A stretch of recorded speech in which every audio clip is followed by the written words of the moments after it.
আসসালামু আলাইকুম। আমন্ত্রণ জানাচ্ছি বিডিটিউবের আজকের আয়োজনে। সাথে আছি আমি হাসানুল ইসলাম।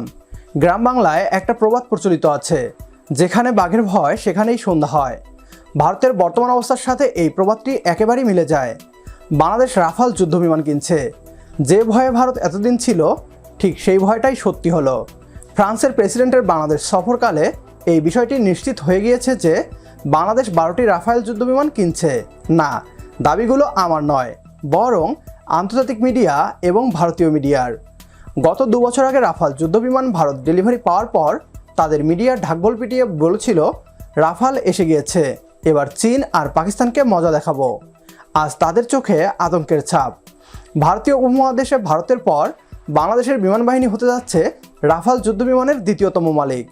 শক্তি আর সামর্থ্যের বিচারে ভারতীয় বিমান বাহিনীর প্রতিদ্বন্দ্বী এখন আর শুধু চীন কিংবা পাকিস্তান নয়, বাংলাদেশও। বাংলাদেশের রাফাল যুদ্ধবিমান কেনা নিয়ে কী বলছে ভারতীয় মিডিয়া? কেন ফ্রান্সের প্রেসিডেন্টের বাংলাদেশ সফরের উপর শকুনের নজর রেখেছে ভারত? বাংলাদেশ কতগুলো যুদ্ধবিমান কিনতে যাচ্ছে? আপনার এই প্রশ্নগুলোর উত্তর জানাবো বিডিটিউবের আজকের এই ভিডিওতে। কথা দিচ্ছি, ভিডিওটি শেষ পর্যন্ত দেখার পর বাংলাদেশ বিমান বাহিনীকে নিয়ে গর্ব হবে আপনারও। दोस्तों, आप सब लोगों को पता ही होगा कि भारत की तरफ से जब से राफेल एयरक्राफ्टों को परचेस किया गया है, तब से एक तरीके से डैसोल एविएशन का लॉटरी ही लग गया है। क्योंकि दोस्तों, उसके बाद से ही कई सारे देशों के द्वारा डैसोल एविएशन के राफेल एयरक्राफ्टों को परचेस करना शुरू किया गया है। और दोस्तों, अब तो डैसोल एविएशन के पास इतना अधिक ऑर्डर है कि आने वाले 1 दशक तक राफेल एयरक्राफ्टों को बनाया जा सकता है। वहीं पे दूसरी तरफ 36 राफेल एयरक्राफ्टों को खरीदने के बाद भारत के द्वारा जहाँ पे और एडिशनल 26 एयरक्राफ्टों को नेवी के लिए खरीदने का डिसीजन ले लिया गया है। तो दोस्तों, अब भारत के पड़ोस में मतलब भारत के एक पड़ोसी देश भी भारत के दिखा देखी राफेल एयरक्राफ्टों को परचेस करने के तहत आगे बढ़ रहा है। दोस्तों, मैं यहाँ पे जिस पड़ोसी देश का बात कर रहा हूँ वो इंडोनेशिया नहीं है, बल्कि वो है बांग्लादेश। और रिपोर्ट में दावा किया जा रहा है कि शायद भारत के बाद इंडियन सब कॉन्टिनेंट में बांग्लादेश भी राफेल एयरक्राफ्टों का इस्तेमाल करे। अब दोस्तों, बांग्लादेश के रिक्वायरमेंट को पूरा करने के लिए यहाँ पे रेस में केवल मात्र डैसोल एविएशन के राफेल ही नहीं है, बल्कि वो एयरक्राफ्ट भी है जो कि भारत के राफेल एयरक्राफ्टों को सबसे अधिक चुनौती दे रहा था।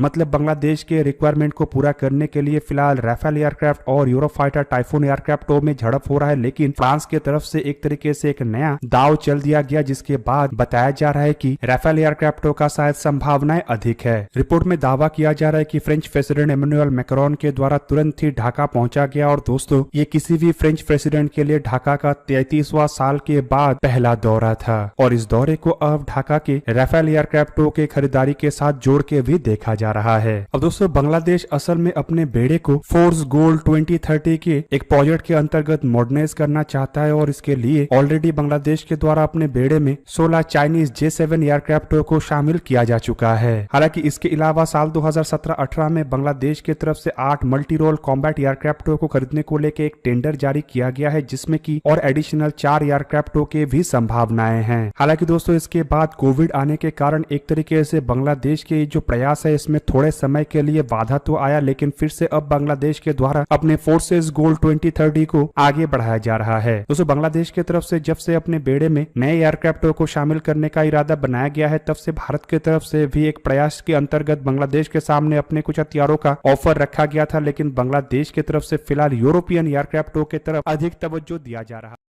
ভারত রাফাল যুদ্ধবিমান কেনার পর কিছু ভারতীয় মিডিয়ার পক্ষ থেকে একটি গুজব ছড়ানো হয়েছিল।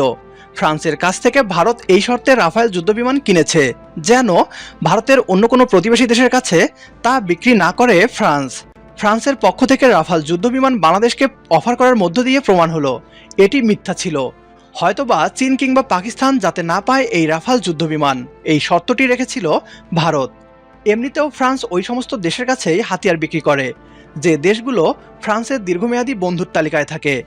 ভারতের পর ভারতীয় উপমহাদেশে বাংলাদেশই ফ্রান্সের ভালো বন্ধু এবং ইন্দো প্যাসিফিক অঞ্চলে গুরুত্বপূর্ণ খেলোয়াড়।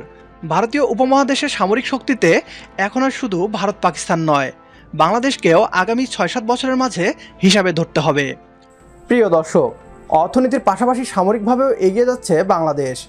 তুরস্কের ড্রোন, রাশিয়া এবং চীনের দেয়া ট্যাঙ্ক ও সাবমেরিন, ফ্রান্সের কাছ থেকে নেওয়া 4th প্রজন্মের রাফাল যুদ্ধবিমান, জাপানের দেয়া শক্তিশালী রাডার, সব মিলিয়ে পশ্চিমা আর দক্ষিণ এশিয়ার দেশগুলোর হাইটেক হাতিয়ারের মিলনমেলা হতে যাচ্ছে বাংলাদেশ। অনেকেই প্রশ্ন করতে পারেন রিজার্ভ সংকটের মাঝেও কেন হাতিয়ার কেনা হচ্ছে। উত্তর হচ্ছে, রিজার্ভ সংকটের মাঝে খাদ্যপণ্য এবং ভোগবিলাসী পণ্য আমদানি বন্ধ হয়নি। তাহলে দেশের নিরাপত্তার জন্য হাতিয়ার কেনা কেন বন্ধ থাকবে? আজকের ভিডিও এ পর্যন্তই। ভিডিও সম্পর্কে আপনার গুরুত্বপূর্ণ মতামত কমেন্ট বক্সে জানিয়ে দিন আমাদের। সেই সাথে ভিডিও শেয়ার করে দেখার সুযোগ করে দিন আপনার বন্ধুদের। পরবর্তী ভিডিও দেখার আমন্ত্রণ জানিয়ে বিদায় নিচ্ছি আজ। আল্লাহ হাফেজ।